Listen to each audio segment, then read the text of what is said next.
नमस्कार। भारत के हथियारों के प्रति जो विश्व का दृष्टिकोण है वो बहुत तेज़ी से बदल रहा है और जिस ढंग से भारत का निर्यात, मैं हथियारों के निर्यात के बारे में बात कर रहा हूँ, जिस ढंग से बढ़ रहा है उससे ये साफ लग रहा है कि भारतीय हथियारों की विश्वसनीयता बहुत अच्छी है, रिलायबिलिटी बहुत अच्छी है। अभी एक न्यूज़ आया है, बहुत इंपॉर्टेंट न्यूज़ है कि तजाकिस्तान और तुर्कमेनिस्तान जो दोनों सेंट्रल एशिया के देश हैं, उन्होंने आकाश एयर डिफेंस सिस्टम को खरीदने का समझौता भारत के साथ कर लिया।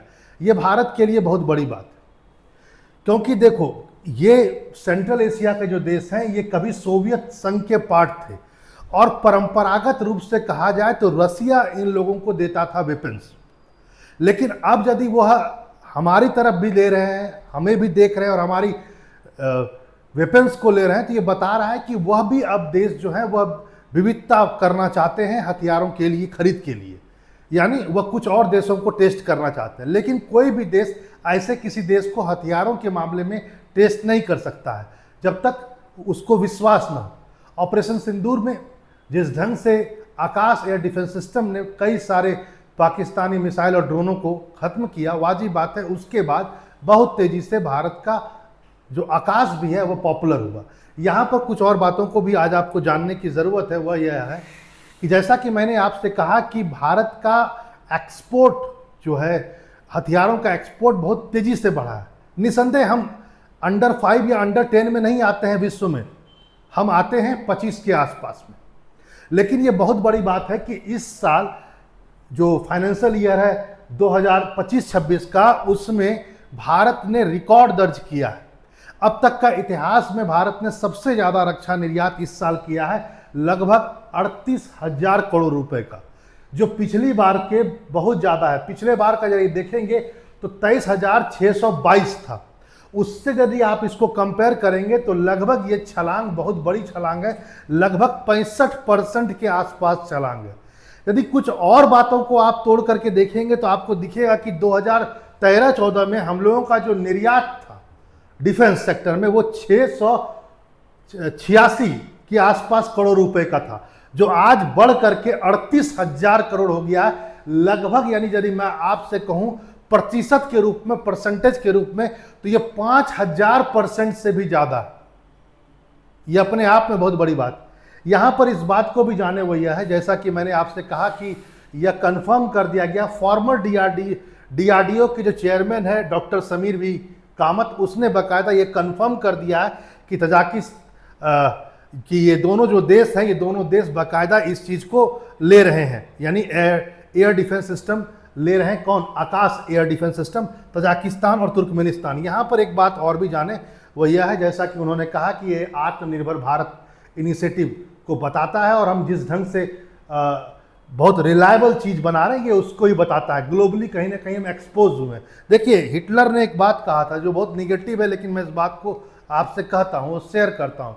युद्ध, उसने कहा था कि विकास के लिए युद्ध बहुत आवश्यक है। देखिए, मैं इस बात को यहाँ पर कोई सपोर्ट नहीं कर रहा हूँ, लेकिन यदि ऑपरेशन सिंदूर नहीं हुआ होता तो आपके जो मिसाइल है या एयर डिफेंस सिस्टम है, कई प्रकार के हैं, जैसे कि अभी आकाश है या आपका पिनाका है या कुछ भी है, ब्रह्मोस जो बहुत देश ले रहे हैं, तो ये सब चीज़ें जब तक आप एक्सपोज नहीं कीजिएगा प्रैक्टिकल वॉर बैटलफील्ड में, जब तक आप इसको नहीं दिखाइएगा, विश्व आपकी ओर नहीं ध्यान आकर्षित करेगा। अमेरिका जो आए दिन युद्ध लड़ता रहता है उसकी चीज़ें ज़्यादा बिकती है, रसिया ज़्यादा युद्ध में रहता है इन्वॉल्व, उसकी चीज़ें ज़्यादा बिकती है। तो ये वाजिब है, जब तक प्रैक्टिकल नहीं होगा तब तक आपका कम से कम डिफेंस सेक्टर में चीज़ें एक्सपोर्ट आप नहीं कर पाएंगे। तो यहाँ पर कहीं ना कहीं हिटलर का वह वाक्य जरूर सार्थक नजर आता है, जिसमें वह कहता है कि विकास के लिए युद्ध भी आवश्यक है। वैसे मैं इसको फिर कहता हूँ, मैं सपोर्ट नहीं कर रहा हूँ। वैसे इस बात को जान लीजिए कि भारत का ब्रह्मोस, इसका बहुत डिमांड है। दूसरा पिनाका, अर्मेनिया से लेकर के कई, अर्मेनिया तो ले ही चुका है और अर्मेनिया पहला देश है जिसने आकाश को भी लिया था, और अब तजाकिस्तान और तुर्कमेनिस्तान ऐसे देश होंगे जो इसको लेंगे। आगे इस बात को भी जानिए, अस्त्र पहला देश बन रहा है इंडोनेशिया जो अस्त्र को ले रहा है, और आकाश तो मैंने आपको बता ही दिया। तो ये जो कुछ 4 ऐसे हैं जो भारत के अभी डिमांड में हैं और लगातार भारत इनका प्रोडक्शन बढ़ा रहा है। वाजिब बात है, रेवेन्यू बढ़ेगा और ये कहीं ना कहीं भारत एक नए भारत की ओर बता रहा है, जहां भारत धीरे धीरे इंपोर्टर से अब धीरे धीरे एक्सपोर्ट करने की भी शुरुआत कर दिया। हाँ, बहुत भारी मात्रा में नहीं, लेकिन कमोबेश जरूर। यहाँ पर इस बात को भी जाने, वो यह है जो दो देश इसके लिए खरीदार आए हैं सेंट्रल एशिया के देश, तजाकिस्तान और तुर्कमेनिस्तान।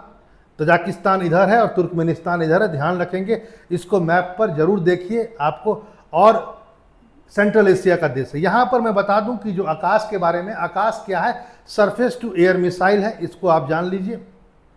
यानी जमीन से लॉन्चर से यह हवा में मार करेगा। हवा में मार करेगा तो यह क्या क्या चीज को गिरा सकता है, यह देखिए, यह फाइटर एयरक्राफ्ट को गिरा सकता है, हेलीकॉप्टर को गिरा सकता है, क्रूज मिसाइल को गिरा सकता है, ड्रोन को गिरा सकता है, और जो नीचे एयर व्हीकल्स, जो लोअर अल्टीट्यूड पर जो एरियल व्हीकल्स हैं, उसको भी ये गिरा सकता है। इसके सिवाय कुछ इलेक्ट्रॉनिक वॉरफेयर में भी जबरदस्त काम कर सकता है, खासकर दूसरे दुश्मन देशों के ड्रोन वगैरह को गिराने में। एक बात जान लीजिए, इसको भी आप, आकाश सिर्फ मिसाइल नहीं भेजा जाएगा जो आपको ऊपर दिख रहा है, इसके साथ साथ आकाश मिसाइल के साथ साथ इसमें इंडिजीनियस यानी स्वदेशी रेडार है, जिसको राजेंद्र रेडार कहते हैं, वह भी जाएगा। कमांड एंड कंट्रोल सेंटर भी इसके साथ जाएगा। और उसके बाद मोबाइल लॉन्चर, जिसके में ये गाड़ी जो होगी जिस पर ये लगा हुआ होगा, ये सब का पूरा एक सेट है, वह भी जाएगा। इसको भी जानना चाहिए आपको। जैसा कि मैंने आपसे पहले कहा, ये सेंट्रल एशिया के देश हैं जो अब भारत की तरफ रुख किए हैं। अपने आप में बहुत बड़ी बात, क्योंकि परंपरागत रूप से ये रसिया का लेते थे। अब धीरे धीरे यदि भारत वहाँ जा रहा है तो ये बताता है बहुत चीज़ को। वैसे मैं बता दूँ, इस साल भारत ने जहाँ पर 65% ग्रोथ किया, वहीं विश्व का वो देश जिसमें सबसे ज़्यादा गिरावट देखा गया तो वो रसिया में देखा गया। रसिया का 65 से 64% हथियारों का निर्यात में कमी आई है। उसके पीछे कारण यह भी हो सकता है कि रसिया खुद ही वॉर में फंसा हुआ है, उसे हथियार की स्वयं जरूरत है, इसलिए वो फिलहाल निर्यात नहीं कर पा रहा। इसको इस रूप में भी हम नहीं देख सकते हैं कि ये लोग जो भारत से लिए हैं तो ये रसिया को बाइकआउट करके लिए हों, ऐसा बिल्कुल नहीं, क्योंकि रसिया अभी खुद उस स्थिति में नहीं है कि वह ये सब दे पाए, क्योंकि युद्ध में है, उससे आवश्यकता। तो वाजिब बात है, सेकंड खरीदार के रूप में उन्होंने भारत को चुना है। तो ये बताता है कि भारत के हथियार टेक्नोलॉजिकल रूप से कितने अच्छे हो रहे हैं और ग्लोबल सिनेरियो में, यानी कि वैश्विक परिप्रेक्ष्य में, यह विश्वसनीय भी बन रहे हैं। चलिए फिर मिलते हैं ऐसे इंफॉर्मेटिव वीडियो के साथ। नमस्कार।